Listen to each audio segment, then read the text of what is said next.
Great. Thank you, Khalil. This is Jen Lowther from the Institute, and thank you everyone for joining this morning. I know everyone's probably getting used to the hot heat this weekend and back in the AC today, hopefully. So hope everyone's well rested. If you can just put in your name, organization, agency, and the county in which you work. And if you, have any fun travel plans you want to share with everyone, please do so to get us all excited for the summer around the corner. I'll just leave that up for a second to let folks see that. And then I will walk through the agenda. Morgan, if you could take me to the next slide. So we have a pretty packed agenda today. We will have some VHA updates and then move into our best practice check-in for mobile response and stabilization, focusing in on who to call center context today. Liz Manley will walk us through that, our subject matter expert. Then I'm very excited. Shantae McMillan is here today from Harford County, who will give us some local context to the work she's doing. And then we'll move into the regional breakouts. As Cleo put in the chat, there are regions that have been created based on neighboring counties and some similarities in your systems that we've heard through technical assistance. So please go to the group in which the county is you work, and then you can have a discussion with your peers during that time. We'll then have BHA back on to provide us some data collection and CAT implementation updates. And then I will wrap us up with some TA updates and have any questions we can answer at that time. Please also all along enter in the chat any questions that you want to ask, and we will either enter the answers into the chat as well as document them if we need to answer them later more formally. But either way, just keep the questions coming. We will answer them as we go, and appreciate that engagement and happy to respond to what we have in the chat. That said, I'm going to pass it on to Dr. Maria Radowski-Stanko for an update from CAIS. Thank you, Maria. Sure, and thank you. So wanted to take the time today to start to talk about how this whole continuum is laying out together, and how this is not just child MRSS, but really child mobile response stabilization services as a piece of, and as an integral part of a bigger system. And really we're looking at this as a lifespan. We've been talking about that a little bit, but really wanted to lay out some details with that. And so I literally borrowed this slide from, more of our broader lifespan team to lay this out and to say, hey, this really is how all these pieces work together. And so you can see with this, building on the Crisis Now model, but really making sure that we keep that child component is a place to call, someone to respond, somewhere to go. And you can see with that these pieces work together and integrate. And that is our first big hub, the call-in number, linking to the crisis response teams, linking to the walk-in, place to go, urgent care centers that we'll lay out some more details around. And then ultimately, for those that need it, particularly on the adult side, those sort of short-term crisis beds, which we already have a slice of here in Maryland. So the crisis response teams, the walk-in urgent care centers, and then the crisis beds. Next slide. And so this kind of looks through the same structure and the same pieces here. This is Maryland's crisis system. The components and the various funding sources, the various entities that have been working and involved in building in this, very much led by us here at BHA and our sort of tight-knit work group that's been doing this, with some additional support from the OOCC and a lot of the funding that's coming there as well. And Maryland Medicaid, obviously part of this, part of these discussions, particularly as we're talking about sustainability. And so our big funding sources are going to be part of that. The leadership subcommittees, there are those 5 different groups that have been meeting as part of the bigger crisis systems work groups, best practices, data dashboard, financial sustainability, the CAIS team, and then the 988 hotline team. And then across in the red bars, there's some other sources of local organizations, funding that was coming through from the Hospital Association, the GBRICS region, TLC region, and then the tribe region down on the lower shore, and then other local jurisdictions that have been putting in some funding as well as, existing structures that were there. We're trying to put these all together, bring them all together, integrate them all within this big envelope of the Maryland crisis system. This goes on to define a little bit more what those various subcommittees that were mentioned on the last slide have been doing, and who's leading with them. And again, all of this, as the title shares, is this integrated lifespan work, where we're going, where we're heading, how we're pulling this together. Standardization and best practices, led by Darren McGregor and Sharon Lipford. Again, working around the comprehensive crisis centers. That's the model coming out of the facilities master plan. That's the idea of these hubs, putting these pieces together, that they're all integrating and working together. Some of the House bills that have been involved with this, some of the various initiatives that have come out from that, including incorporating peers into the urgent care walk-in centers, as well as in our mobile teams. We're building and supporting that model across everything. Care traffic control system, another grant that went out to try and begin part of that place of coordinating between all these components. Data dashboard and systems management, chaired by James Yo and Susan Bradley. This is everything data, everything assessment tool, everything data that we need to collect to show that we are a system that is doing iterative improvement, as well as the bed registry. That would be a link between the data and the kind of care traffic control models of the standardization best practices group. And so we're moving forward on all these. You've certainly heard multiple times about the crisis assessment tool at CAT, and then the adult equivalent of that, both of them coming out of the CANS or the ANSA tools that are the backbone behind the CAT crisis tool. Next slide.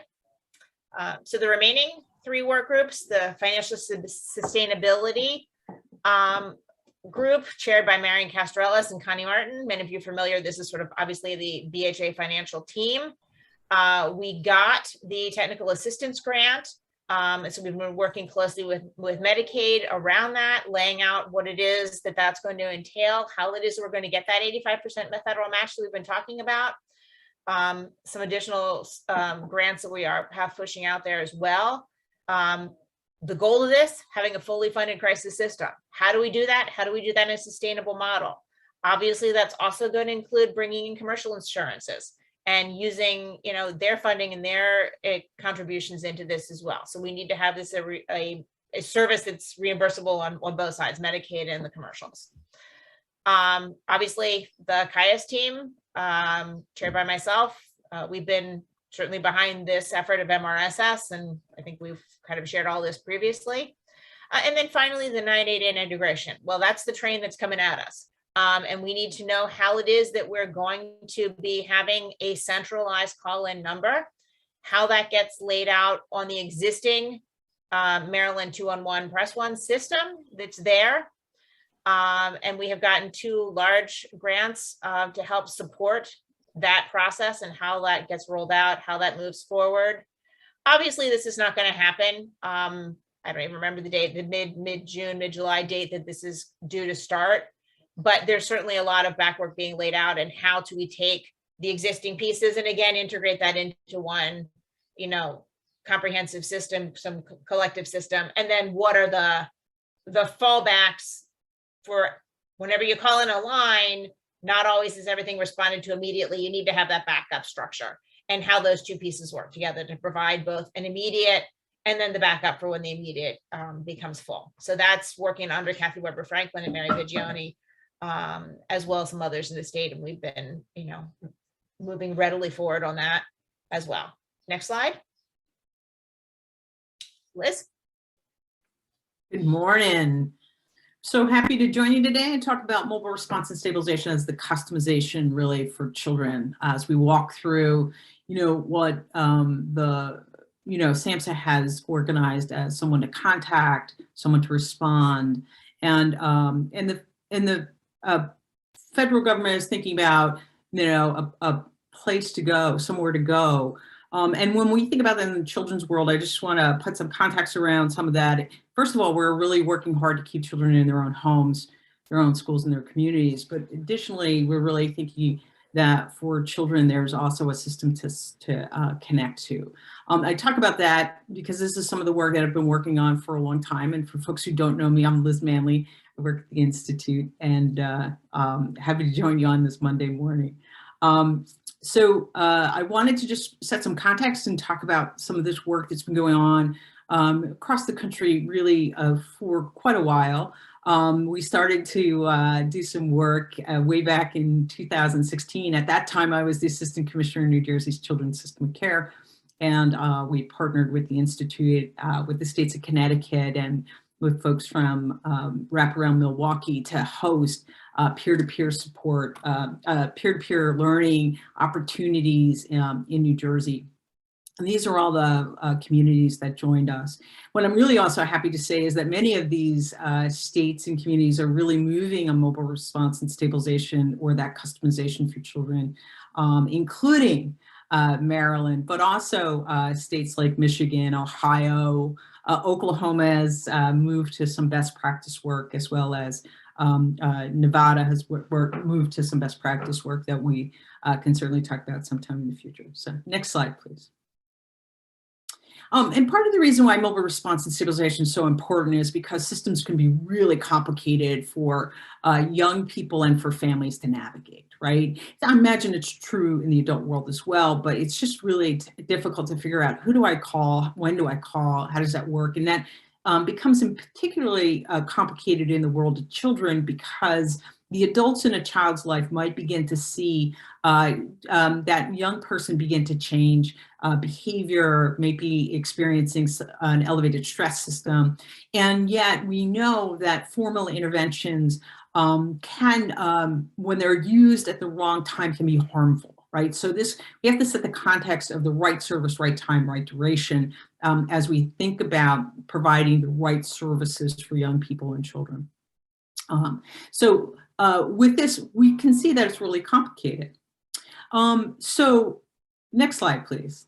Let's talk about what someone to contact does is really set the stage, right? So as we talk about a single point of access, no wrong door approach, and eventually talk about 988 implementation, what we're talking about is making the the ability to connect to the right thing at the right time much more accessible, not just to some folks in your community, but ultimately to everyone in your community. Next slide, please.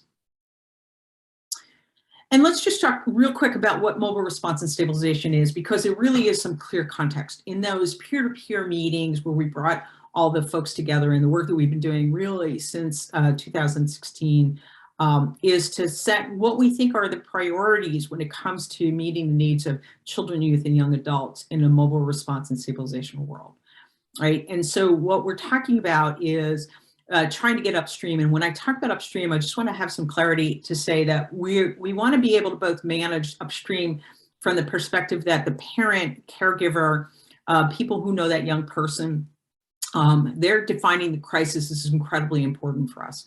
So in other words, when the adults in a child's life begin to see things going on that they're worried about, that they have the capacity to reach out and ask for help. At the same time, mobile response and stabilization teams are also designed to meet and help deal with or de-escalate situations around children, youth, and young adults who are experiencing suicidal ideation, may experience some aggressive or challenging behaviors as well. So it's really the full continuum that we're talking about.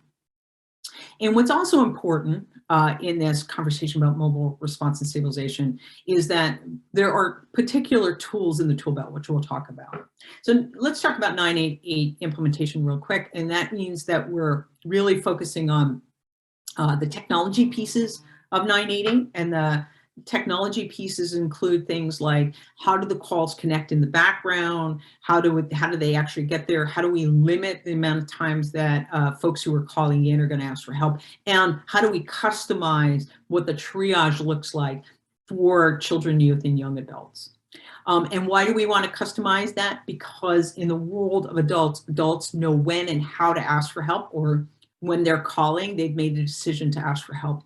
When we're talking about children, it is the adults in the child's life who are making that decision. And that really complicates that picture in a way that's really important for us to understand, both in how parents are experiencing their child's crisis, but also what interventions are going to work for children that are going to be impactful, not just for them in the moment, but over the long term.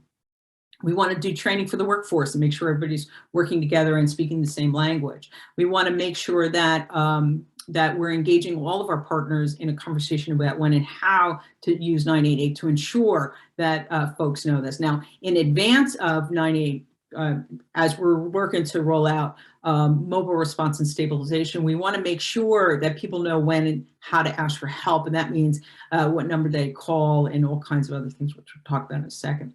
But we also want to create feedback loops. We want to understand what's going on the ground. We want to understand if there's been an experience that hasn't been positive. How do we find folks for which the system did not work in the way that we need it to? And then how do we fix that system to make it work better? And there are some strategies that are just really important for a large scale implementation. And then certainly we want to look at data and outcomes. Next slide, please. So our first poll question of the day, do you have an easy number for folks to call and remember? Yes or no? If you could take a minute and answer this question, that would be fabulous. Okay, I know there's more than one of you on the phone listening in, so you could take a minute and and answer the question.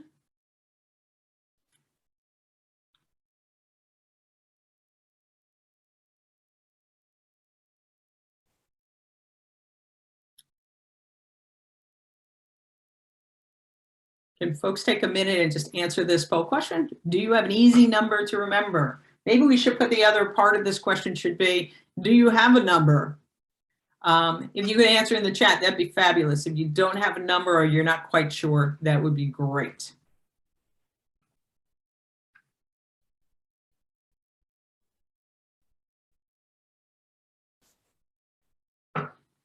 Okay.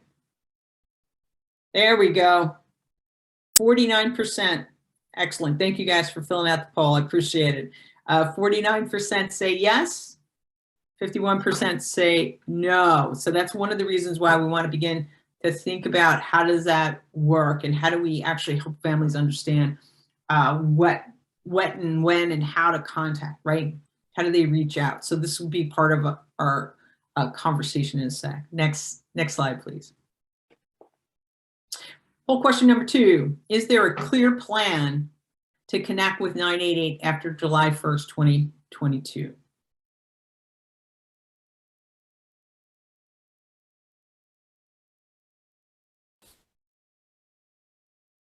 Let's give you a sec.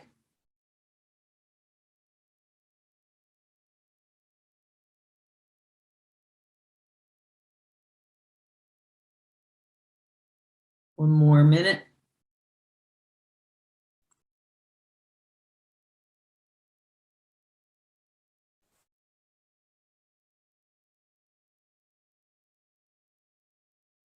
All right, what does that look like?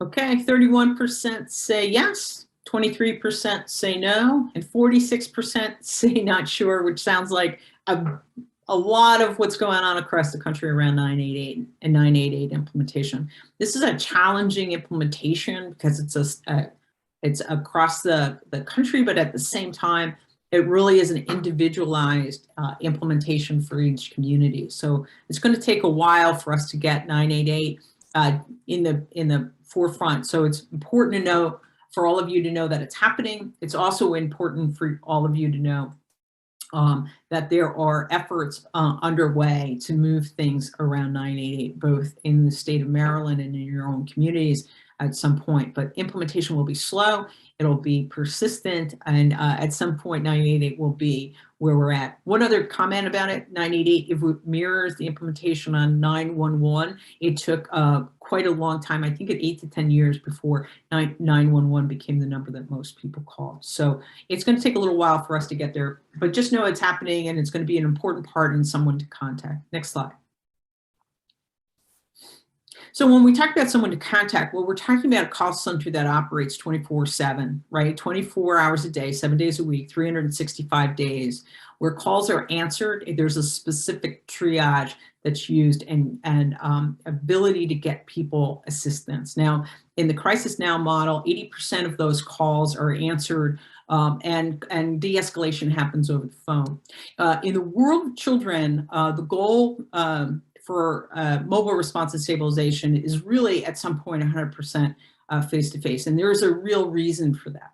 In the world of children, when parents pick up the phone and ask for help, and we know this from conversations across the country, when parents are talked down over the phone, they get one of two lessons. One lesson is they didn't understand crisis. They think that they're incompetent when it comes to the word crisis. And so therefore they won't call back even when their child's behavior continues to escalate into the extreme. And so they're more readily to use the emergency department because they'll wait to access assistance and help. Or two, they get the impression that the system does not work. Now, these are messages we don't want to deliver. And so we have to be really thoughtful in the world of someone to contact about how do we help communicate to the parent and caregiver that we understand what they're saying, we're here to help them, and our goal is to provide as much support as we can in a world in which 24/7 face-to-face cannot happen. So just to put it into context, it's really important to understand that a parent or caregiver does not pick up the phone and ask for help unless they need it. And so we're already at a place in which the emergency level is at a 10 when a parent calls, whether or not that feels like it in the way that they've described the behavior of their child. As an example, a parent might describe that their 15-year-old won't get off the sofa or refuses to go to school. And a child refusing to go to school for one day may not seem like a big deal, but for some children, it really is a big deal. And so we really need to think about how it is that we move this service delivery system to be really assistive to young people and their families. Two, that understanding that crisis is defined by the parent or caregiver means that we really need to think about how is it that we're going to engage parents and caregivers in these conversations? How are we going to make sure that they're part of the discussion about what's happening with their child? And that technology allows for text, calls, chat, and video. And as I say, it's really important for the technology to think even in the long term far ahead, since technology moves really fast. It would have been incomprehensible for me as a child to think that we were ever going to be in a place in which Dick Tracy, who used to, and if you don't know who Dick Tracy is, that just tells you how old I am. I used to have a phone on his watch, and today that's really commonplace. And so we really need to think about how that technology is always going to be moving forward. That engagement with whoever it is on the phone is the priority, that the connection to response teams is really important, and that connection to those response teams allow the response teams to continue to talk to the individual who's in crisis during the time that they're actually moving to their location. And that brief triage that just assesses for safety and prepares the family and the response team for where to go, what's going to happen when they get there, and the triage questions around things like, do you have a dog or a pet? And today's probably not the good day for us to meet them. And then data collection, which is incredibly important. Next slide, please. Is your single point of access operational 24 hours a day, 7 days a week, 365 days a year? Yes or no?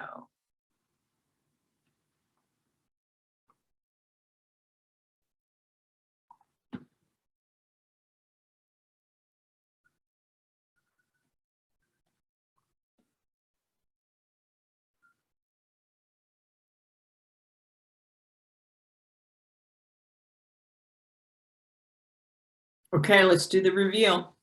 What does it look like? 73% say yes. Woohoo! Way to go. 27% say no. I'm sure that's a process. Listen, it is a process to get to 24/7. There's no doubt about it. And so this is work that takes time, energy, And so if you're already there, that's terrific. And if you're working to get there, just know that we understand it takes a long time to get there. Next slide, please. Poll question number 4, are there options to connect by text, chat, or video in addition to voice? Yes or no?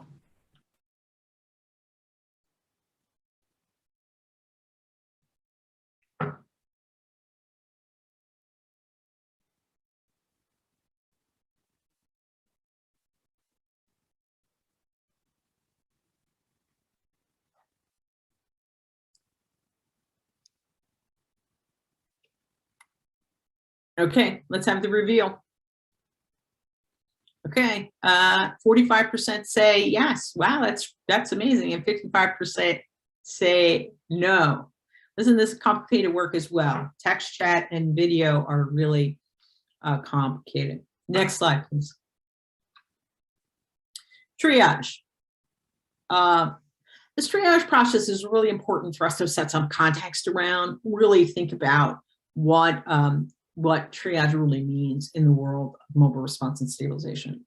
First thing is, it means that we're assessing for urgency, right? We're assessing to see whether or not, number one, is there really a concern that the young person is going to harm someone? Like, do they have not only access to the weapon, do we believe that they'll use a weapon? Is one place in which we would say, okay, this is something that we're going to need to really think about how we're going to engage.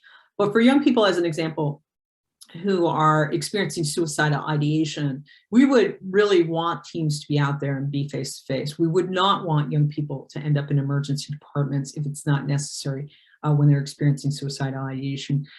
For one reason, the impact of the experience in the emergency room escalates the chance that a young person would complete suicide. And so we really want to be thoughtful around how we are assessing for urgency. So a couple of things to think about as we think about this. One is, why did the parent, caregiver, young person themselves pick up the phone today, and why they ask for help? What drove today is one of the really important questions for us. What's different?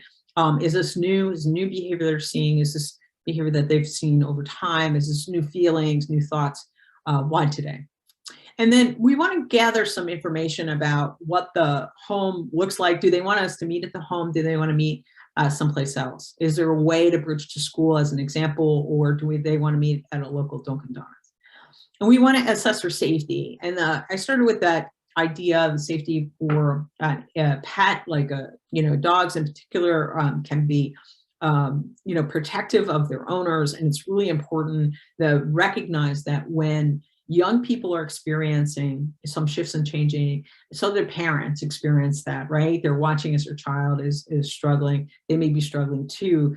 A dog, and this is certainly true for all the dogs I had, would be more likely to be on high alert, to be protective of their family. So we want to be clear about that. But we also want to be thoughtful about who else is going to be in the home. We want to understand whether or not there are other children in the home, whether there are adults who can be in the home. Will all of those adults participate in this particular intervention? Will they be at the table, if you will? We also want to understand if there are any weapons in the home, and if those weapons are locked up, if they have the ability to lock them up. So we want to understand that too. We want to make sure they're warm handoffs, and that means there's no disconnect time, right? There's none. So the single point of access, those who are answering the phone 24/7, 365, may not be the response teams, but those response teams have a warm handoff where there's a connection to the organization. They make sure there's an intro time and there's some script or some agreed upon intro that happens at that time. And the teams have the ability to actually have continuous communication on their way, right? So as they're leaving, they can continue to communicate with both young people and their families. Next slide, please. So poll number 5, is your call center available to all people residing in your jurisdiction, all population, all ages? Yes or no?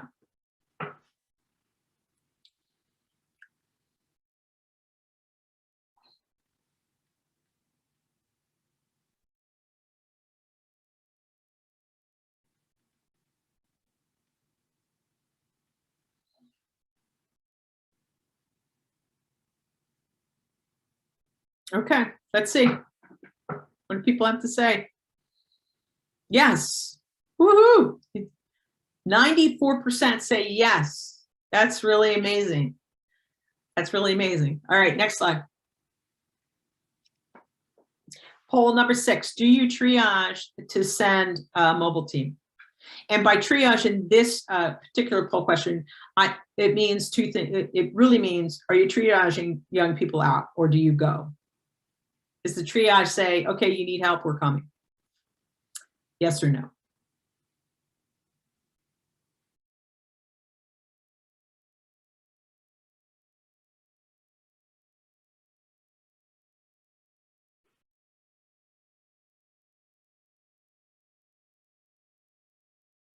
Okay, let's see what it says. Yes, woohoo! 80%, that's great. That's really great. Okay, next slide. And this is, if you could just push it to the end, which is, I think about 10 clicks. Sorry about that. I forgot to take the animation off. Oh, yeah, it went back. Thank you. Okay, let's talk about the continuum, because today we're talking about someone to contact, which is really where I'm going to spend most of my time. But I just wanted to put it into connection so you can see the whole continuum, right? When we talk about someone to contact, we're talking about 24 hours a day, 7 days a week, 365 days a year. And it's the beginning part or the first experience that both young people and that their families might touch on any behavioral system, any public system. And so we want that touch to be really as supportive and nurturing as it can be, right? So we want to make sure that the folks who are answering the phone really can hear and are empathic around what's going on for the family and actually have some tools in their tool belt to help, right? So it's not just, hey, we hear you, but these are the things that we're going to do to help you, right? And you can count on the continuum being, a full continuum of those calls, right? Not every parent will want mobile response and stabilization, but in the world of customization for children, we want parents to opt out of that idea, to say, no, we don't want you to come. We want to actually say it'd be helpful if we did. And the reason we want to get to that place is because this is their first experience, and we want that first experience to set the stage for their lifetime. This is not going to be the last time that your child experiences some challenge. This is not going to be the last time the parent sees some of those shifts in their behavior. And we want to set the stage in a way in which parents can be part of the long-term solution on what to do. And so it's really important for us to begin to think about how that all works. Hey, Jen, do you have a question that you wanted to? You look like you do. Yeah, it was just a way back. There was a question Heather Dewey had. I didn't want to interrupt. Just about an article supporting the statement, the experience of an emergency room will increase the chances that a youth will complete suicide. Just a question if there are articles that can be sent to support that statement. Yeah, I believe that we do have some research that supports that, and it's not just the emergency department. It is all the formal places in where children are isolated or taken out of their homes. But yeah, we can find that. I can get that for you. Okay. Yeah, I know that's I know it's a little surprising and counterintuitive to what we think. In fact, some of the other research around the completion of suicide might be helpful for folks to really understand how the supportive and nurturing environment of keeping the young person in their own homes really operates within that world of suicidal ideation. But we can certainly get you some more information on that, no problem. Okay. Any other questions, Jen, that we should take right now? Okay, good. So then I don't want to just talk about someone to contact just alone without any context to what happens next, right? So you have someone to contact, then you have someone who responds, and that response team is there within 70, was in there and available up to 72 hours. In most places in the country, it's anywhere from 20 minutes to 60 minutes in that response, depending on where you are. So it's important that we think about that, and then certainly stabilization, which at some point we will get to. But the that the someone to connect, it's really important to understand what that skill set is, what the tools are in that tool belt in order for folks to really understand how, right? How to we're not just working to de-escalate, right? We're working to connect, right? And the connection for young people and families is really important over the long term. Next slide, please. And as we talk about this work, right, we want to talk about these interruption points, right? Because if we think about mobile response and stabilization as the capacity to interrupt before young people end up in emergency departments. So if all that I've said is true, right, that emergency departments can be a traumatizing event. I don't know if I said it today, but I'll say it now, that can be a traumatizing event for young people. It actually increases the stress level for both for the young person and for their parent, right? Sitting in an emergency department is not an easy place, and where care is not necessarily delivered in a evenness, if you will, around the skill level of those who are in the emergency department to work with children who have demonstrated some behavioral health need, right? So all of those context setting, right? The isolation that comes, the experience of being in the emergency department itself. And I would argue that emergency departments, since the COVID, has really even intensified that impact, right, or the potential impact of a traumatizing event for a young person. So with that said, it's really important for us to find those interruption points that allow us to work with young people and their families in their own homes, schools, and communities. Next slide, please. And just a couple of things to think about, right? As we looking about shifting care pathways that take young people to these higher intensities of service, then we want to actually think about the systems pathway, right? We want to think about what's the role of the state in this work, and statewide access and the standardized assessment tool of the crisis assessment tool, the workforce development work and the CQI work, the cross systems coordination. All of those things are important in the context of what the state and the counties do. And then there's the program and what program and organizations need to do and think about in the response and their protocols and their ability to do a good assessment, that they're working in the defined model to recognize the unique needs of children, youth, and young adults, that we're doing ongoing de-escalation in CQI. And then what is the experience of families as they move through? What is the experience of that youth? What is the experience of that young person through this whole experience, through this whole experience for them? So that we really need to understand how all of that works in coordination. Next slide, please. Two components, as we know, 72-hour and 8 weeks. I'm not going to spend too much time on this because we're really talking about how someone to connect really then connects to that 72-hour component, face-to-face within an hour. Family defines the crisis de-escalation and assessment. Next slide, please. And then we want to make sure that our systems are to know how to connect, right? So we want our child welfare partners, we want our juvenile justice partners, we want our family courts, our education partners, our pediatrician and primary care partners, our law enforcement officers, emergency departments, and community organizations all know how to connect. Do they know that number? Do they have that number? Do you know how to speak to that number to young people and their families as they come across them? The role here in law enforcement is not for law enforcement to go with us. The role for law enforcement is to partner with us in a way that says if we bump up against young people who really shouldn't be where they are, we want to actually, instead of arresting them, we want to begin to figure out how we can help those families connect to mobile response and stabilization. Next slide, please. And then community engagement strategies include things like how do we make sure that all of our communities know how to use that, how do they use those numbers, the contact numbers, how will they know to use 988? Will they get feedback on what happens with 988? Will they get data that says this is the amount of young people who are using the service and this is what we've been able to accomplish?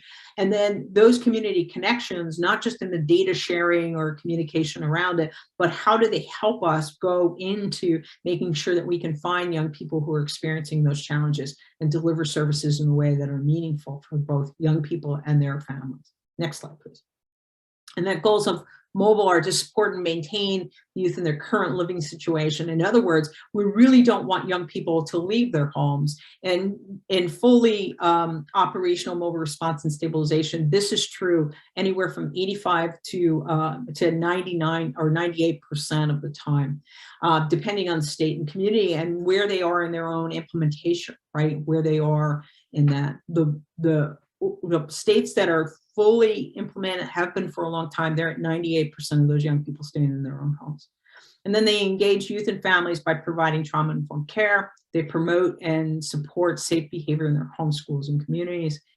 They reduce the use of emergency departments, hospital boarding, and detention centers due to behavioral health concerns. And we see this in the states that have been organized and doing this work for a long time. And then we assist youth and families in accessing and linking to ongoing support services, including intensive clinical and in-home services as needed. Next slide, please.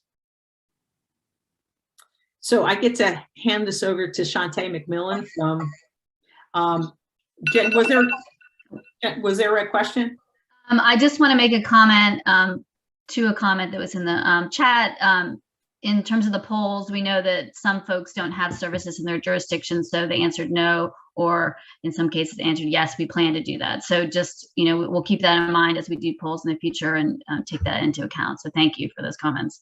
Great, and I see there's a question. What states have fully implemented mobile response and stabilization? 24/7 full public model, certainly New Jersey does. Connecticut is going 24/7 right now. Oklahoma has fully implemented mobile response and stabilization. Utah is in the process with a service called Stabilization and Mobile Response. Nevada is in the process of statewide implementation. Ohio is embedded in Medicaid, and they're fully implementing as we speak. So there's quite a few states that are in process and somewhere along the way. There are other states that are in the early stages of implementation. And I'm happy to answer this question and go through them if you'd like. So you're more than welcome to reach out to me with any questions that you have. And Heather, yeah, I see the comment about the feedback. We are getting a little bit of feedback. Khalil is aware of that. So I don't know what can be done to resolve, but it might be Liz that's causing the feedback. So maybe it's not everyone. We'll see. I mean, not to blame any Liz, but maybe if we move on to the next speaker, we won't have problems. The storm is hit New Jersey. You and I are on together. All right, that's better. Okay, we'll pass it to you, Shantae, and please put any other questions that you still want to ask in the chat as we go along. All right. Good morning, everyone. My name is Shantae McMillan, and I am the Hartford County Crisis Response Director. And so this morning, I will be sharing a little bit of information about our program from a local program perspective within the context of someone to contact. Next slide. Okay, there we are. So our program is guided by the following core principles, some of which has already been stated in this presentation, but the crises are youth and family defined.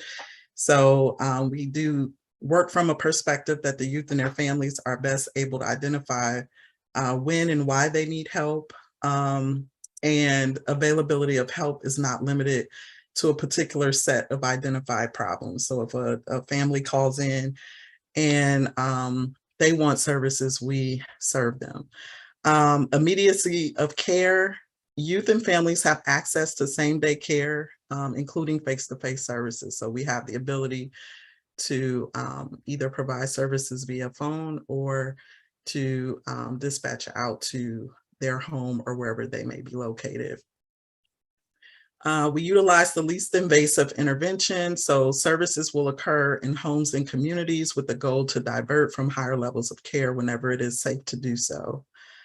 Our interventions are youth-specific and youth-driven, with the goal to implement practice models and interventions that would be evidence-based models specific to youth populations. And then we also work from a model of being culturally competent and trauma informed. So we're working and work to make sure that our staff are trained and practice within culturally competent and trauma-informed frameworks. Next slide. So as far as our continuum, we have a hotline / warm line that operates 24/7, 365 days per year. And people call our hotline for a variety of behavioral health needs. And so that someone is able to reach someone at all times. We provide linkage to resources outside of behavioral health, just whatever the nature of the call is. And we're also available as an ongoing part of safety and treatment and follow-ups. Our number to call us is 1-800-NEXT-STEP, which is pretty easy to remember. So it's the 1-800-NEXT-STEP, and then we do have a local number that is available for people to call.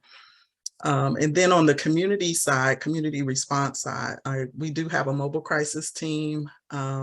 We have our mental health stabilization specialists. We have our school intervention specialists. We have peer specialists. And then we partner with the Klein Family Crisis Center as well. Next slide. All right, so calls come into our hotline from a variety of community partners and directly from families. So we get an array of calls. It could be the parent calling, youth calling, family members who are concerned, community partners such as law enforcement, school social services, residential facilities, and also outpatient facilities call our hotline. Callers access our hotline by, again, calling 1-800-NEXT-STEP or our local number, which is available.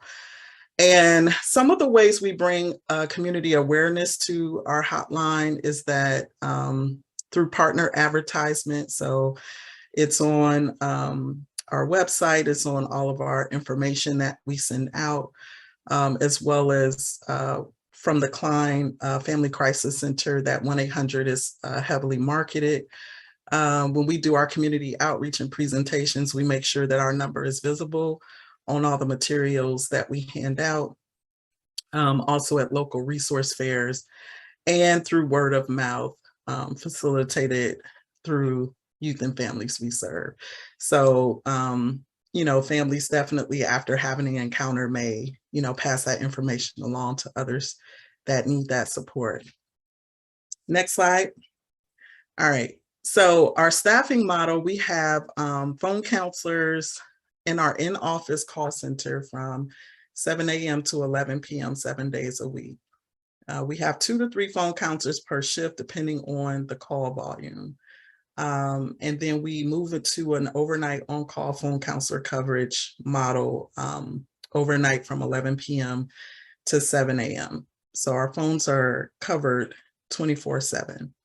And then as far as supervision, we also have phone counselor supervisor who provides direct support to phone counselors in the call center during the day. And then we also have an on-call supervisor model where an on-call supervisor provides any support to the on-call phone counselor, as well as the team after hours. Next slide. When it comes to the role of our phone counselors within the context of someone to contact, there are 3 roles really that they serve. It's, some form of or level of counsel, a screening, and then also a referral. So from the counsel perspective, if a family only wants or needs an intervention that is just over the phone, our phone counselors are trained to be able to provide that support, do active listening, brief de-escalation over the phone, those kinds of things. And sometimes people are just calling for information. So they may just provide a community referral for information that they're calling for. Our calls are screened. So we screen youth in for dispatch. We're always offering to come out to a family. And I will say most of the time for our youth, we are going out. It's rare that we get folk that call in that don't want us to come out. So the crisis again is defined by the family. And so we're offering that we come out and we dispatch a team from there. We're also doing that initial screening process of making sure we understand the nature of the crisis, making sure that we know whether there are weapons in the home or other access to any stated means, as well as any pets in the home or other things we need to be aware of, so that we can make a determination about if we do need law enforcement or if we're just going out, and just kind of what that would entail, and to be able to pass that information along to the team that's going out. And then refer for follow-up. So if we do not dispatch because the family does not want us to come out, we do ask if it would be okay if someone from our youth team follows up with them. And of course, those youth that we dispatch out to also get follow-up contact from our youth team. All right, next slide. And then we have our our peers who are part of our crisis team. So we have a caregiver peer who is a parent advocate who has personal experience with navigating the systems. And so that person is actually built into our crisis team in response to crisis as well, and is a big support to our parents as we go out for crisis intervention, and is also available by phone if needed. And then we also have our peer recovery specialists, who are persons with lived experience trained to support those with mental health or substance use needs. And so these peers are used and integrated in our team for, it could be youth, because we do get youth sometimes with substance concerns, as well as their parents. So we also use this peer role within our context of someone to contact. Next slide. Great, thank you. I'll just take a moment to see if anybody has any questions for either Liz or Shantae in their sections. We're just a teeny bit ahead of schedule, which is always a good thing. And if folks don't, then we can move to the breakouts.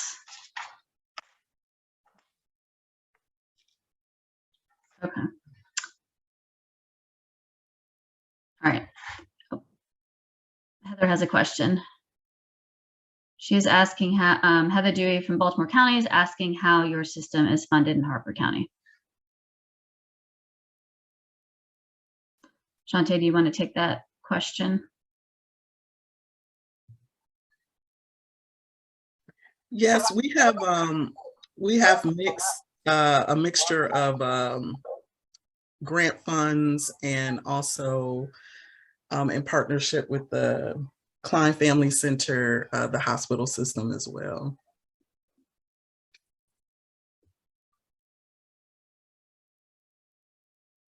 Great. Okay. Thank you, Shantae. I appreciate your presentation. So the next section we're going to have is our breakouts. And as you can see on the screen, we've grouped you according to neighboring counties and or similarities in how your systems are designed or structured or sized. So if you could go to the group that you see on the screen when Khalil pops up the option to go to it, that would be great. If you are a state agency, represent a state organization in Maryland, please go to any group that you're interested in or the work that you're doing. And there are some pre-assigned folks who will join from BHA, and they know which group to go to. So we will facilitate, we'll go through and facilitate 7 questions, go around, do a round robin. We want to make sure that somebody is prepared to be the one that can come back and report out just key notes, key highlights out of the conversation, and then really enjoy this peer discussion in your groups. So I think Khalil will probably ready to pop up the groups. Thank you.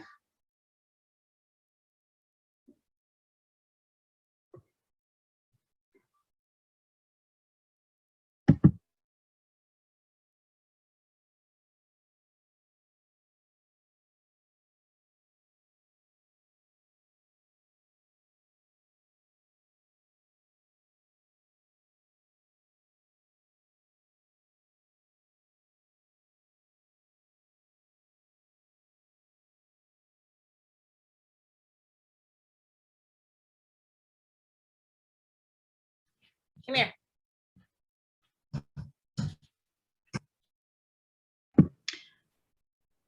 Khalil, are you able to tell us when everybody's back, or is everybody automatically back? Everyone's back now. Great. Okay. Well, that was sort of like speed dating. So we got to go through 7 questions very quickly. And our group gets to report out first. We're just going to ask each of the 5 groups to report out 2 or 3 key points that you want to share with a larger group. So Western Maryland is first, and Melissa is graciously going to report out on that. Thank you. Sure. So we all had the same questions, right, Jen? Yes. Okay. So in terms of just really looking at all of the different points and the different questions, it seems as though we all are very much on the same page in terms of that overarching goal. And some of us are at different stages in terms of implementation, but we all pretty much agree that is the goal if it's not something that we're already actively doing and achieving. Allegheny County and Garrett County are sort of really early on in some of these implementation stages, but very much are creating that plan to have all of those points in place. And also Allegheny County reported some very low utilization of the 211 number. So something that we highlighted and want to make sure that we're looking at in terms of that data for the future. Great. Thank you so much. All right, let's move to the next group, Group B, which is Eastern Shore. If you can report out, please. I think I got picked because nobody else would raise their hand, Jen. So, I'm not sure that we actually got finished because we got cut off in the middle of a sentence. So, I'm going to wing it. But anyway, so in looking at the essential guiding principles, I think we did very well with those 4 questions. We, we do allow the family or the caller to define the crisis. Our call center people are really well trained. We're CARF accredited. So there are certain trainings they must maintain for that. And then we also use the Relias format as one of our training mechanisms. So call center staffers can be assigned specific trainings to help them in different areas. And we're also moving towards another accreditation for our call center, which requires additional trainings. And so we are currently working on that. We're really on good shape. One of the things that we do for our call center staff routinely is have case reviews so that they can learn from the cases that are already in the record. So we talk about them, what can be done, what could we have done anything differently? Could there have been other resources provided and that kind of thing. When we have those kinds of meetings, they're all taped so that if somebody can't attend, then we can send that to them. And we currently, our teams are 2-person teams that do not respond to police in general. But if there's a safety issue that's identified in the call, then we will reach out to police so that we can have a dual response. And let's see. So we were just started on the single point of access. So when a call comes into our call center, actually the call center disconnects from the family and then reaches out to the mobile crisis team and provides the information at that point to the team. And they also look at where the teams are because we're regional and we have 4 teams. If one team is closer than another team, then they have the ability to call, they have the ability to call our Centerville team. If our Easton team is down in Hudson somewhere and there's a call in Ridgely or Greensboro, then they kind of look to see which team can make it there faster and they can use another team for that. Our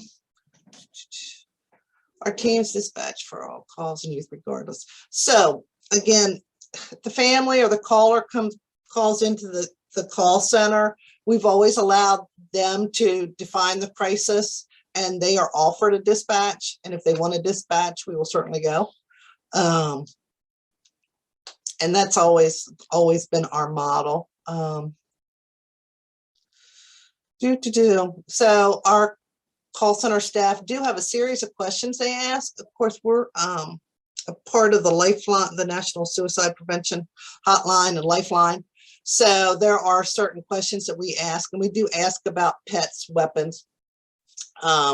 We normally do not need to get directions because we have DPS. But we do ask about weapons. We ask that all pets be put up before we come out. And then I think one of the other things, when our teams do respond, then we may speak with the family inside. If they don't want to put their pets up, then we may ask the family to come outside. But there are a series of questions that we ask for safety, and that's it. Great. Thank you, Tina Marie. That was really helpful information. Thank you. Next up is Group C, which is the GBRICS counties. If someone can report out from that group. Hey, this is Heather from Baltimore County. And just as some context for folks, these questions were answered down a couple different lanes. One, there's GBRICS, but then locally, the systems also have crisis systems that exist parallel to that. So we only got through the first two questions. So about understanding that the family and the caregiver or the youth calling defines crisis, we were all in agreement to yes. That doesn't mean there's right now a mobile response for all of those crises, but anyone can call for what they define as a crisis, and then the responses are tailored based on our existing systems. So I think from a value perspective, everybody was in agreement with that. Regarding the MRSS model, especially with GBRICS, there's not necessarily a solution of connecting with mobile, and some of that's based on funding. And then the second question, is there a direct connection to a compassionate, culturally sensitive, and trained workforce? Yes, each county prior to joining together with GBRICS has various training models, coaching, supervision, and professional development available that is focused on these areas. Through GBRICS, standards have been put in place regarding mobile response, and Shauna shared a link for that, those standards. And if those can be shared in this larger group chat, please feel free, Shauna. So we got through that. And then at that point, what also came up was when we can find staff to train. The workforce kind of bubbled up in there, and we had that road of kind of talking through that. So that's where we landed with those questions thus far. For my team, if I missed anything, please feel free to shout out a correction. And thanks for dropping that in the chat. The GBRICS standards for mobile response have been dropped by Shauna in the chat if folks are interested in those. Great. Sorry, it really was like speed dating. At least that's how we ran ours. You all took a little more time in the questions. Sorry, maybe too many questions with too little time. So we'll take that feedback as well. We did introductions, Jen. That was, we wanted to know who we were dating. So Yeah, I know. It's a good point. All right, so our next group is Group D, Southern Maryland, if someone can report out. Hi, everybody. I'm Tammy Lowy. For Southern Maryland, we had representation from Calvert and St. Mary's only. For the questions, number one, yes, we both stated that the family caregiver or youth calling would define the crisis. In both of our jurisdictions, we provide trainings to address the culturally sensitive trained workforce for all of our staff within our health departments, as well as our communities, to assure that other clinicians are also trained. Calvert has more focus on the child and adolescent expertise for calls from families and schools, and St. Mary's is building that into our crisis area as we're building crisis, since Calvert has existing crisis services currently and St. Mary's does not. Currently, for Calvert, they have a protocol that they respond to situations. If the police are already there, then the police are there, and they may, request the mobilization of their crisis services, but they don't typically respond, with the police. And in St. Mary's, our mobile crisis response that we're developing would not respond with the police, but we have a separate co-responder program that we are providing, that would, it's a tandem of a licensed clinician, sheriff's office, and a paramedic. And so that's a separate program. and separate funding from the mobile response that we'll be building out.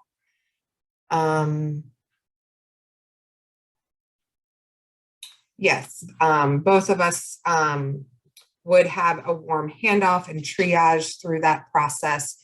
Calvert is already doing that, and St. Mary's will be doing that.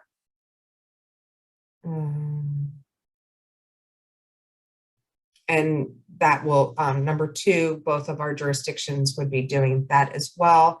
And then Calvert talked about the triage of the call center, being able to prepare the caretakers or families of what it will look like, as well as assessing safety issues and concerns, and that they would stay on the phone with them while the team is being mobilized. May not be on the call until they get there, but for a while explaining the process. And St. Mary's program would do the same.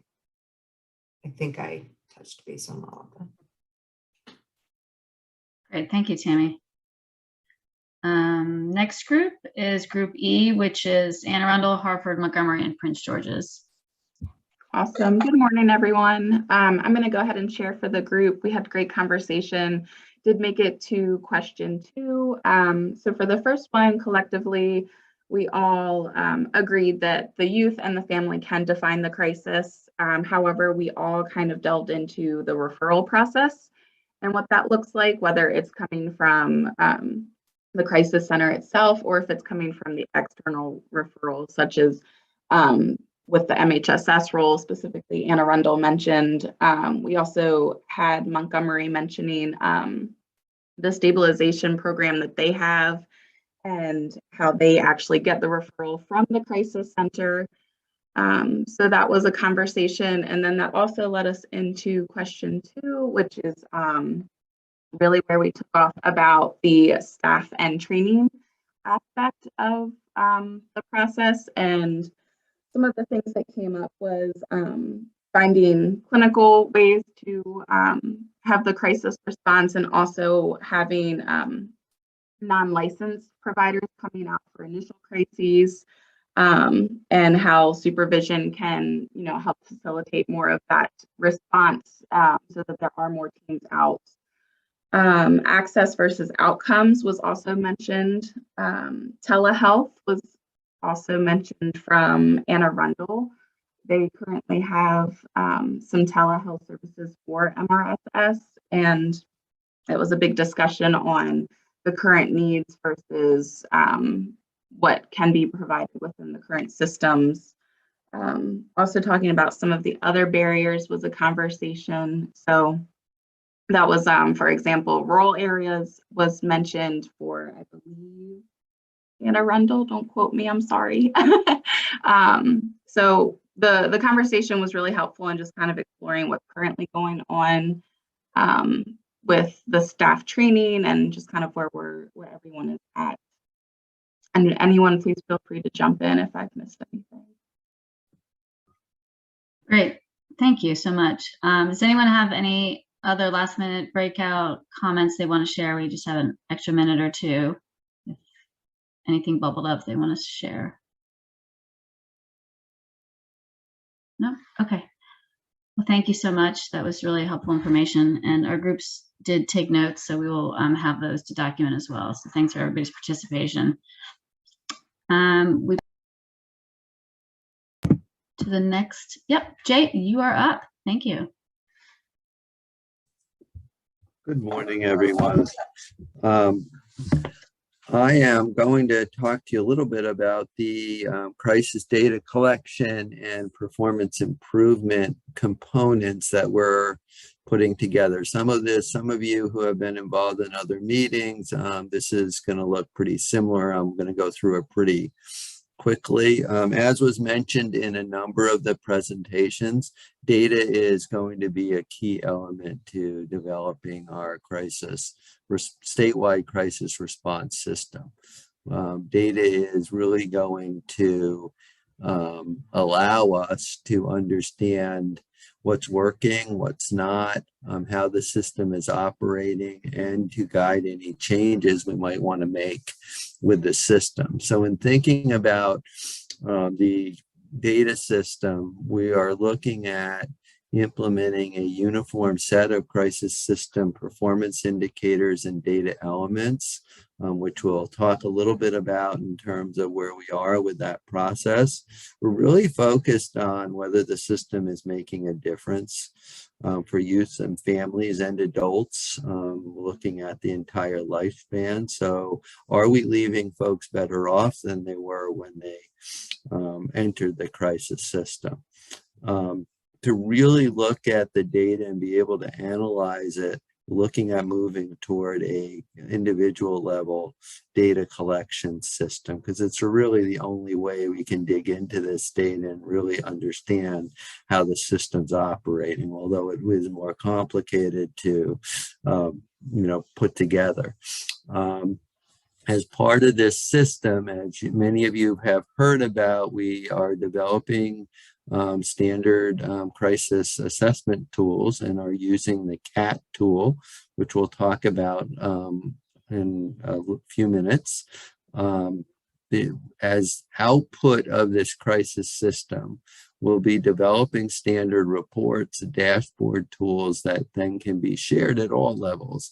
Obviously the state wants to know how things are going, but also to push those reports to the local level so people can see how their own systems are moving forward. And obviously if we're collecting data, it needs to be used. To really use to inform and guide system improvements. And part of that will be developing a implementation and performance review and continuous improvement process. So we're really using the data to move the system forward. Next slide. Some of the outcomes we want to look at is, so how are we doing with the timeliness and efficiency of the crisis service delivery? How quick are calls being answered? How many calls are being dropped? How fast are we getting out with mobile crisis teams? We also want to reduce the level of risk youth and families are experiencing when they come into the crisis system. Optimally, we would like to have that risk lowered by the end of the crisis response, as well as decreasing sort of the behavioral and emotional needs that a youth and family come into the system with.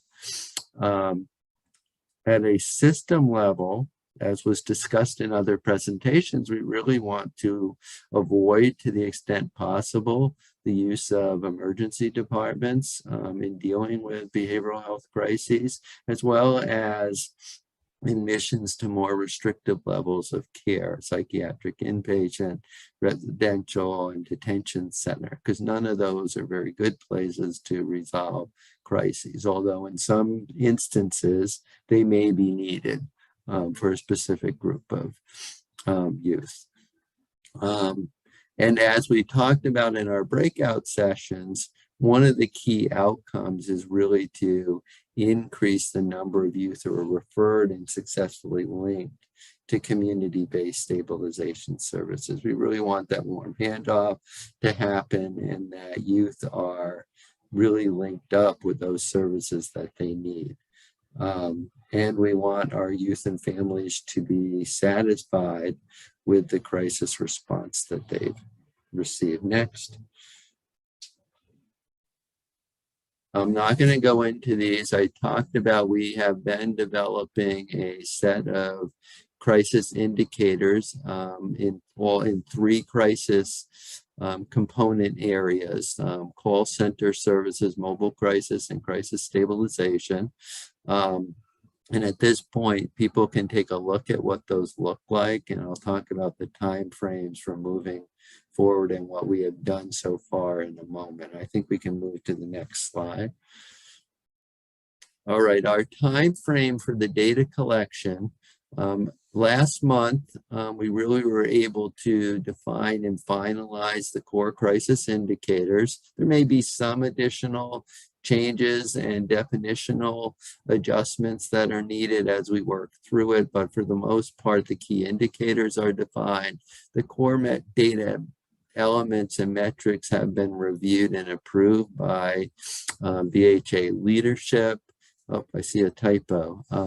Crisis data collection requirements have been included into conditions of award and scope of work documents. This month, starting in May and going through August, where we will be setting up an interim monthly crisis data collection and reporting system.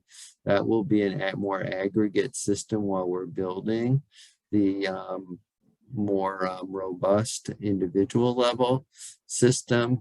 We're also have begun the development of the functional specifications of the client level data collection system. We're working with MDH IT folks. We have a high level specification document.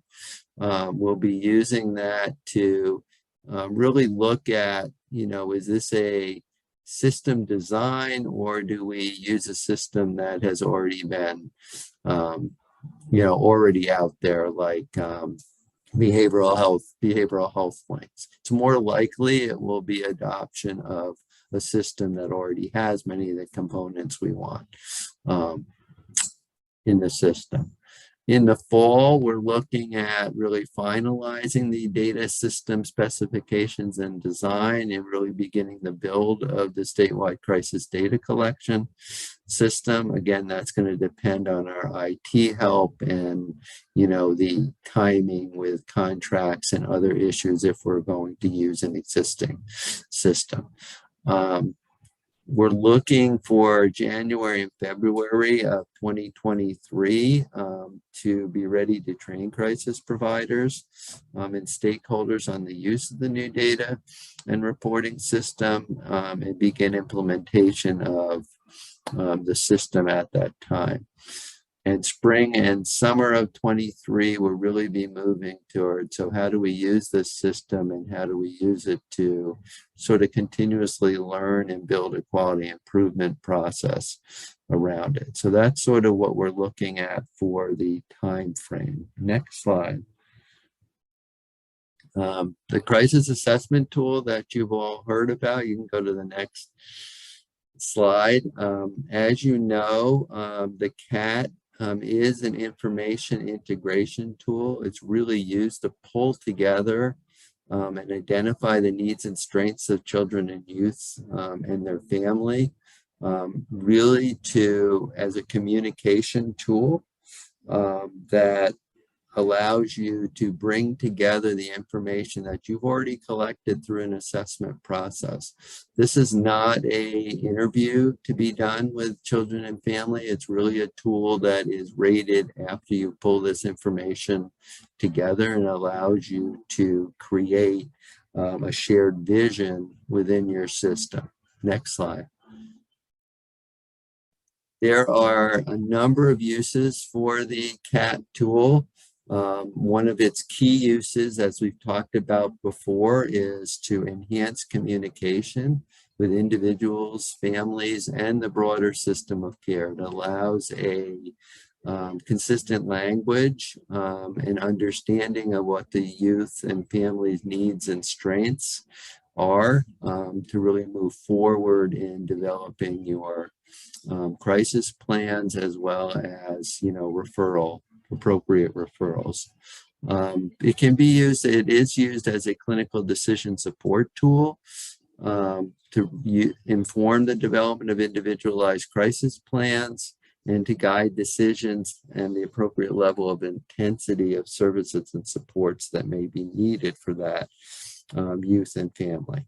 And it's really encouraged that it's used to support supervision, that supervisors are using it and reviewing it. Again, it supports communication and sort of a shared understanding where that youth and family is at as they enter the crisis and move through the crisis system. So that's something we will talk about more as we move forward. At a broader level, it can be used to inform and guide program and system planning and development activities. As I said, we'll be developing a system that we can really look at and this data and figure out what things need to change in the system with you, and how do we move forward. And it can be used as outcome monitoring. Are we making a difference with children and youth in the system? Next slide. Okay, I wanted to talk just briefly about, so when is this used in the mobile response process? We are looking at it being used within the first 72 hours. So once a crisis situation has been de-escalated and safety has been established, the assessment tool can be used to organize the conversation and really understand the family's story, current challenges, functional issues that might be going on, and assess the youth and family strengths. Depending on the crisis, you may not be able to address all the domains in the first visit. So I think you can continue to complete this tool within the first 72 hours as you are gathering information from the family and youth. The outcomes of this process would be to use the information to assist in developing the crisis and care plan, and identify initial resources for the family and youth. And then the mobile response and follow-up care, follow-up within 24 hours. We want to determine if the crisis plan is working and making adjustments as needed. You can continue to provide support and update the CAT, as we said before, up to 72 hours if needed.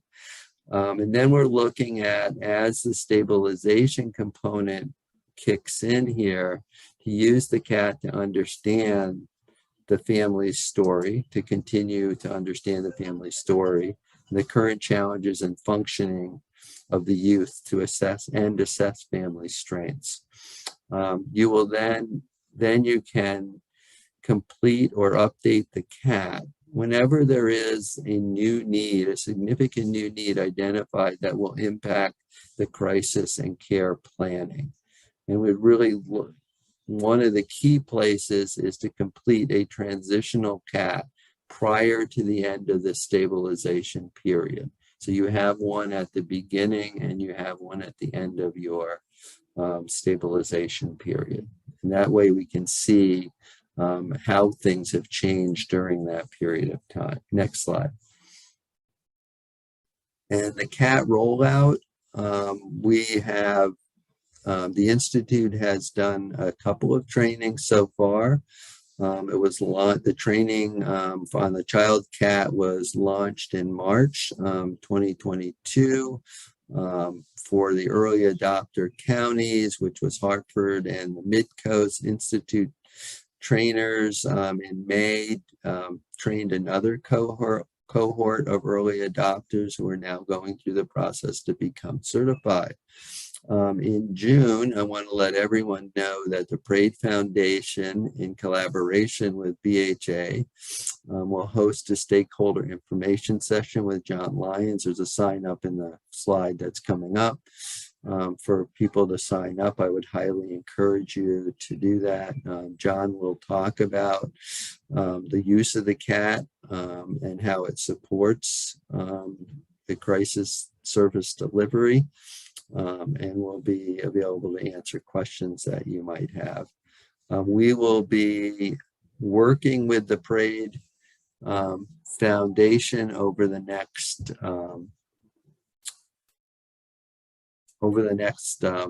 several months to develop an adult version of the CAT, which will then be rolled out in the fall.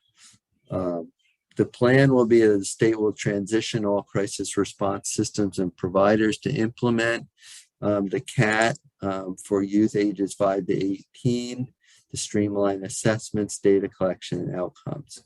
Your jurisdiction will, based on contracts and readiness, will be invited by BHA to attend future CAT trainings. A key issue here is we will be using these early adopter jurisdictions to really help us look at the CAT and make any needed changes to the tool that might be needed. So it fits well with MRSS services.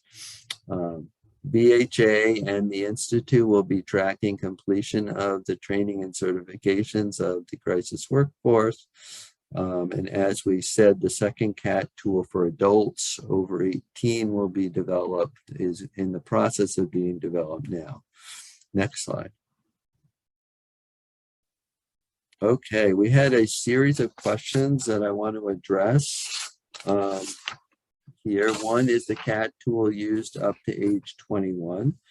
Currently, yes, it is. We have a Maryland CAT tool for youth. We are anticipating rolling out, as I said, in Maryland in September, an adult version of this tool, but until then, it is used for up to 21. The next, can this tool be embedded in EHRs of agencies? Where will it be recorded? The answer is yes. You can use the CAT, can be incorporated into EHRs. We are also developing in our data system the ability to capture information from EHRs, and the CAT tool will also be incorporated into that data system. How will we engage families who define the solution or outcome as I want my child removed, I want my child hospitalized? I think as Liz, oh, did I skip one? Okay. I think as Liz talked about early on, families are coming in sort of at the end of their wits as they're entering the crisis system, and they need, they're desperate, they need help quickly, and they may have conceptualized the problem as, I just need relief. I need something to happen with my child. Take this child out of here. And I think the CAT provides a way of assisting the family to reconceptualize that outcome, that there may be other alternatives to this, and that there may be help to get there. And I think opening up that dialogue is really the solution here, but it is a common area. I just want something to happen now, and it's really working with that family to figure out other alternatives to that. What is the vision for how the CAT and the diagnostic assessment work together and address double documentation? Okay, the CAT is not a diagnostic tool, it's a functional assessment tool. It will really be, and there may be some overlap between the information collected on each. So I think the agencies will need to look at the CAT and their current diagnostic assessment and see which things fit, which things may need to go away. It'll really be an individual agency thing. And like I said, the CAT is an integration tool. It's really not replacing your assessment process. It's really using that information to come up with a rating of the needs and strengths of that youth and family. When caregivers and children disagree on how disabling a behavior or need is, this is very common. In many cases, youth and families are not going to agree on it. The CAT does not. You don't need to have agreement across the family and child. It really allows you to put that information together and what is the most pertinent for moving forward with that crisis situation. So I think you use both what the youth is saying and what the family is saying, and then build your needs and strengths from that assessment. When should the CAT be completed? We've already talked about that in terms of the time frames, within the first 72 hours, and then at that transition period, as we're moving from stabilization. What is the review process, supervisor review process for the CAT? Like I said, we are Highly recommending that it gets built into the review process where the supervisor is reviewing and signing off and having a discussion with the crisis worker about the CAT. Again, it's a communication tool, so it allows both the supervisor and the worker to be on the same page with that youth and family. And I will end there, and I think I went longer than I should. So. Oh, sorry. The CAT stakeholder meeting.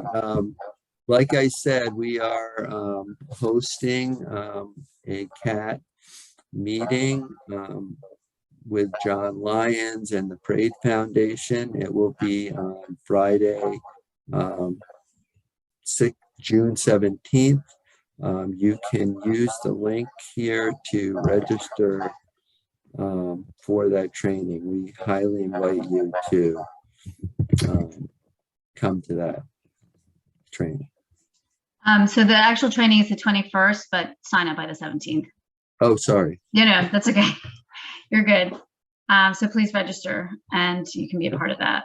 So thank you, Jay. That was really helpful information. And we will actually get the questions, the FAQs that he spoke formally out to folks so they have them. And we're collecting them as we have trainings. And I just want to answer a quick question about when's the next CAT training. So the next CAT training will be in September when we have more providers that are ready. A bunch of jurisdictions are RFPing out MRSS. So we will take the summer to get feedback from the first 2 cohorts that have been trained and see how it works in practice to then train a new cohort in September. So I will just take the next couple minutes to go through sort of where we stand with TA. And I'm really here to support you all with this transformation. So all the things you heard today, all the things you've heard in the past, will continue to repeat and reinforce and help clarify and address. So this is kind of what we're here to help you create that practice change. Next slide, please. We've met with several counties since February, which is really when we kicked off the formal technical assistance. The focus has mainly been on the oversight agencies, the LBHAs, CSAs, I still call them CSAs because they were CSAs to me at one point, mental health authorities in each jurisdiction. So we have met with all of these that have asked to meet with us, and appreciate you all doing that. And have enjoyed the conversations as we have walked through a lot of the best practice material. Next slide. This is just more detail about who we've met with. We've had those initial meetings where we gathered information from you all about understanding your systems or where you're headed, used the environmental scan data that we did in the fall to shore up what we got from that information. And then we moved into the next step of that pre-implementation phase, which is to do a walkthrough of a readiness tool. So we've done that with a couple of the jurisdictions, which has been a really exciting exercise to get more information on helping locals identify where their needs are in this system transformation and prioritize, and also give yourself credit for where you are and not have to worry about certain areas. So we are taking that information now and putting it into TA plans so that you all have can have a guide what you need to focus on. So if you haven't heard, if you haven't met with us and you want to, it's Sarah Quinn and I have been meeting with folks, and BHA has been joining us in these conversations. Please, please reach out to have those meetings set up. Next slide. I think gives my contact information. And that's really all. The provider work is coming. Just the mobile response curriculum is coming soon, this summer, end of summer. And then the CAT training, as we've mentioned, the next one will be in September. And then we will have our next every other month MRSS QIC meetings. The next one is July 27th. And then the data set for September as well. So please make sure when those registrations come out to register as well, and share with your team that you want to participate. We have about 4 minutes left, so I just want to open it up to any last minute questions that you might have. If you want to put any questions in the chat.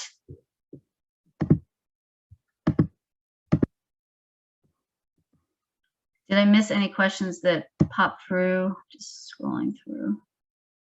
Thank you, Sharon, for putting in the cat information.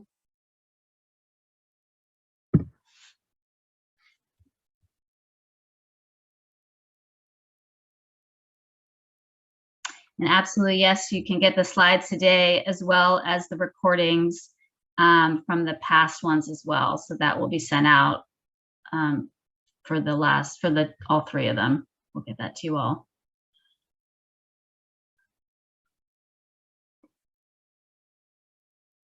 We can get, Allison, I can get in touch with you about your questions about a question about CAT training and future online trainings in that process. Great. Michelle or Liz, do you have any parting, or Maria, any parting comments or questions that you'd like to raise? I'm good, Jen. Likewise. Okay, great. Well, thank you all so much for today and joining. And I hope everyone enjoys their week, and we look forward to future conversations and meetings. And please join in July, and we can continue going through the system design process. So thanks for today, and thanks for Liz for this best practice, review of that section, and Shantae as well, and Jay for your presentation, and Maria. So thanks everyone, and have a great day. Take care.